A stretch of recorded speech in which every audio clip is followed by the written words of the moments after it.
Yo, Jazz, we ready to go? Let's get it.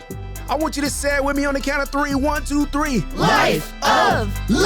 Let's go. Don't let this moment past you. Grab you a pen and a pad. Life is moving too fast. Slow down, live you a life of list. Don't let this moment was past you. Grab you a pen and a pad. Life is moving too fast. Slow down, live you a life of list. What's up? Thank you very much for tuning in to another episode of My Life of Liz. Yours truly, Derek Sire, in the Possibility Studio, powered by Paradigm Shift, and the one and the only, on the ones and twos and sometimes threes, my producer, DJ Jazz. Y'all show us some love. Yo, listen, the name of this specific podcast episode today is What Y'all Doing in There? That was my daddy. For those of y'all didn't know, if you've never heard that before, what y'all doing in there? That's when he just bust open the door. Hey. He didn't really have a plan or agenda, but he would just, hey, just open the door. What y'all doing in here? And I'm like, Dad, like sometimes we would jump because we was doing something we were supposed to be doing, but other times we were just playing Nintendo. But for the most part, that was a check just to figure out if he could get some information. It was one of those social rules that you had that you didn't know was a rule at the time, but you learned to find out that it was a rule. Like parents have these weird ways of like implementing rules and like flexing their authority. For example, one of the things my parents used to say is they would tell you to do something again, but what it really meant was don't do it. Right? Here's an example, like open that door again. They would tell you to do it, but they really meant don't open the door again. Run in this house one more time.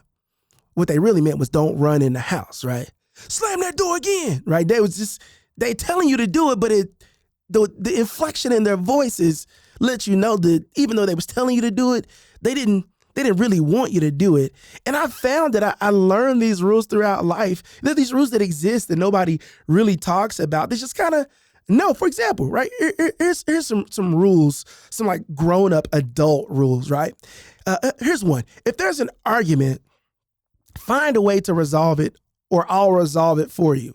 That was like the adults to the kids, right? This is like the adults would just, like kids knew not to go tell because if they told, then the parents would get involved and it would just be this whole ordeal. The parents' rule was like, don't even come to me with it, because if you come to me with it, then I gotta lay down the hammer, right? Everybody here gonna get spanked. Everybody gonna here have to stop playing. Everybody gonna here have to come inside. It's like these rules that you just knew. Don't go tell an adult, because if you told an adult, the game was gonna get shut down. That was one. Here we go. Here's another one. Don't hit your sister, right? I grew up with this. Don't hit your sister. If she hits you, tell me, or find something else to play that won't make her mad. Don't hit your sister. But if she hits you, you come tell me, right? It's just kind of these rules of like things you could do and you couldn't do. Here's another rule that the adults kind of just put in place. The older kids looked after the younger kids. I don't know why that was a rule. It was always who's the oldest, right? It was always that thing. Here's another one. Don't play house. Right, because then you like got your friends and you with your cousins, and it's like, wait a minute, who's playing mom and daddy? And then what do y'all think mom and daddy do? Nope. Shut it down. We didn't play house growing up. That was a no. We also didn't play church. This is another thing we didn't do, because we didn't play like shouting and play preaching. We didn't do, even though we did. But it's just like these rules that adults just kind of put into play. I got one more adult rule, and then I want to go to like some kid rules. Here we go. If anyone starts crying, I'm going to come in and make everybody cry. That was one of our rules. Like, if one person get in trouble, everybody get in trouble. It was like, dang, man. And then if somebody started crying, all the kids was like, no, don't cry. Don't go tell. It's just kind of this rule. If one person cried, then and they went and told, everybody was in trouble. So you try to keep the person that was crying from going to go tell. What about kid rules? Here's a rule that we grew up just kind of knowing, but it wasn't really like a real rule. It was like, if you cheat, don't get caught. And if you don't get caught, tell your friend how to cheat. That was the rule. Like if you get caught, you just don't get caught. If you cheat, don't get caught. And if you don't get caught, tell everybody else how to cheat. That's the rule. Here's another one. You pay attention to the street light.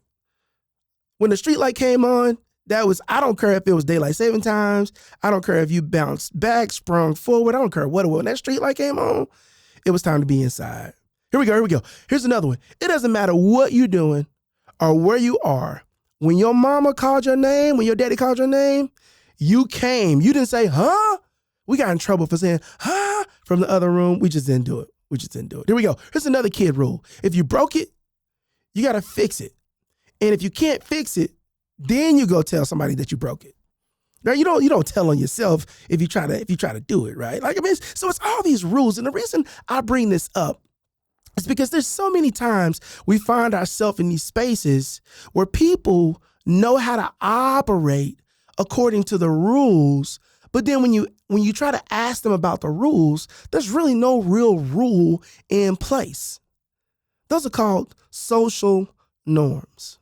Social norms, whether you are an athlete, a business person, whether you work in the food industry, no matter what it is, they're just kind of these norms that people learn, not because they're being told, but because they observe. There's certain things that you can do in certain places you can't do in another. Like when I was playing sports, it was absolutely normal to pat each other on the butt. I can't do that when in the business office. I can't do it. I can't go, hey, good job, Craig, in a suit and pat Craig on the butt. That's where HR comes in. I don't want HR involved. It was like, yo, HR, I was an athlete for 25 years. They're like, I'm sorry, sir, you can't do that here. I'm sorry. And there's the thing, if you try to list everything that you can and cannot do in these spaces, it's just going to become exhaustive. And so that's why these social norms are in place. Here's another one, burping. Burping is a norm. Nobody ever says, hey, man, don't burp. But you just kind of know, like not to burp. And if you do burp, you say, excuse me. Everybody knows that. Passing gas, burping, picking your nose. Picking your nose is one of those things that I think everybody does, but it's just one of those things that you just don't do in public, right? You got your group of friends that you may be able to like do a quick pick with, be like, dang, man, something's up there. You got the people that you can do that with. But for the most part, that's one of those things that you just don't do. Now, the reason this is important to acknowledge that there are social norms in different places that are not overtly stated, but everyone learns through observation is because what if I am trying to get in a group and I don't know the norms? What if I am trying to become a part of a community, an organization, a people group, and I do not know the norms? I've tried to get into so many groups and I just come in and I look silly and I sound out of place and I look a certain way because nobody took the time to tell me what's acceptable in this space. I remember I went to a coffee place and I asked if they had any flavors. And he said, excuse me? I said, yeah. Do you have any flavors that I can put in my coffee? And he turned around to the people. Hey, Sue. He asked if we had flavors. Sue laughed, rolled her eyes, kind of cackled, turned back around, and made her espresso. And I was like, dang, I can't ask for flavors. I went to a pizza place here in Oklahoma City, and I asked for ranch. He said, excuse me? Ranch. I said, do you have any ranch? He said, sir, we do not carry ranch. This is an authentic Italian cuisine, blah, blah, blah, blah, blah, blah. I was like, man, I don't go back to that place anymore. I also didn't go back to the place with the coffee. I'm saying there are these certain places where you dress and you move and you try to operate a certain way, not because people tell you, but you just observe a certain way. I didn't know that you had to dress up for brunch. I just didn't know. I showed up, I had on shorts, flip-flop, and a t-shirt because it was a Sunday afternoon. Everybody else was dressed up in big hats and heels and skirts and sundresses and khakis and button-ups. I was like, man, nobody told me. But apparently everyone there knew. So there's three things that I think are very important when you are trying to navigate, infiltrate, become a part of certain spaces. Number one, we have to be observant. I don't know that people are going to outwardly tell us what to do. Number one, we have to be observant. We gotta be willing to observe and take the time to see how people move, how they talk, how they dress. What are some of the nuances of the group? I think that when people have to explain things, they get frustrated. Unfortunately, when they have to explain things, they get frustrated. I'm one of those people. I'm a recovering frustrated person, right? My wife wanted to play some games. She wanted to learn how to play tennis, and she wanted to learn how to golf, and she wanted to learn how to do all these cool things. And I would get so frustrated because she just didn't know how to automatically do the thing. And I had spent all these years doing the thing with people who knew how to do the thing. And my wife, in order to do the things with me, found someone that was more patient at the thing than I was. And that kind of hurt my feelings. I was like, dang, hold up, who you playing tennis with? And she was like, I'm just trying to get better so I can come play with you. I was like, ooh, that hurt. Come learn with me. I'm sorry.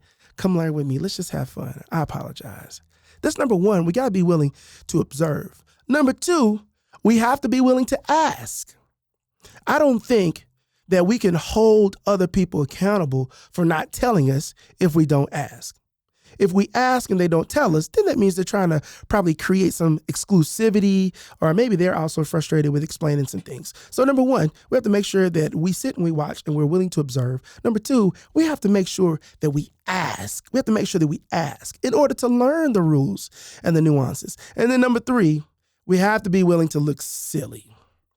We just have to be willing. I know there's so many people who want to do so many things, but they don't want to look or feel silly trying to do it. I know people who learn languages and they don't want to speak it until they learn the language perfectly, right? Because they don't want to seem silly. My wife didn't want to play tennis because she didn't want to come out there and look silly. I know me, I used to be an athlete. And I used to move and walk around with my shirt off and all these cool things. And I've let me not being able to look and feel and move a certain way prevent me from going back to the gym. And so I think that when we're trying to become a part of these spaces and we're trying to infiltrate and learn how to navigate and learn the nuances, we have to be willing to do those three things. One, we can learn by observing.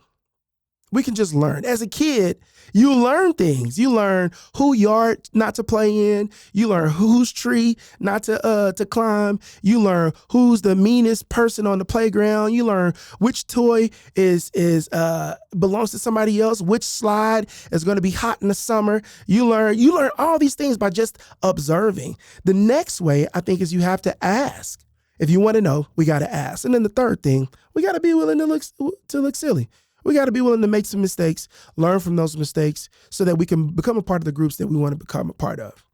And that goes not only for social groups, but I think about money. People are so hesitant to talk about money, to ask about money, to observe about money. They will much rather take this long road than ask and make the process shorter.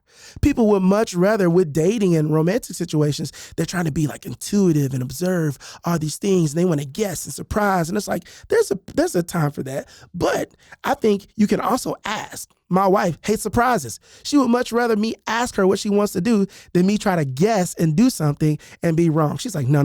It's okay. Just ask me if I want the gift. Just ask me if I want to go eat at the place. Just ask me if I want to travel to. You don't have to surprise me. It's okay. I'm just glad we get to do it together. So I'm going to slow down just a little bit because I get excited about these things. I want you all to think about a place, an area in your life where you've hesitated to initiate involvement, where you've hesitated to jump in 2 feet, whether it's starting a business, whether it's saying hello to that special person, whether it's joining a job or a club, moving into a community, going to a social place, whatever those places are, whatever those things in life you want to do. We have to check ourselves and understand that we don't want to do it or we haven't made that jump for a few reasons. I think we can navigate those spaces more clearly and more easily and more smoothly if, one, we commit to observing. If we commit to observing those spaces, who's in there, how they move, where they shop, the language they say, the ways they talk, all these really cool things, if we just observe, then we'll get some information. I also think we'll get the rest of the information if we ask. And if you ask someone about how to do something and they don't give it to you, then I would argue that you probably don't need to be in that space anyway. Or maybe you need to do some research. That's also asking. That's observing and asking put together. The last thing I think is very, very, very important is that we have to be willing to make mistakes. We cannot wait for the perfect opportunity, the perfect moment in order to get involved. If you wait for the perfect time, it'll never show up. If you wait for the perfect moment, it'll never arrive. I promise you, if you want to know the things And if you want to be a part of the places and do the things, observe, ask, be willing to look silly. And that's what happened when my dad came in the room. He was like, hey, what y'all doing in here? Asked, observed, and he definitely looked silly busting in those doors. I want you all to bust in doors, break down those walls, overcome those obstacles, get the information, join the clubs, hang out with the people, and I promise you, you'll say, what y'all doing in here? And you'll get an answer. Thanks again for listening to another episode of My Life of List, hosted by yours truly, Derek Sire, powered by Paradigm Shift, recorded in the Possibility Studios. Signing off until next time. Don't let that small moments pass you. Grab you a pen and a pad. Life is moving too fast. Slow down, live you a life of list.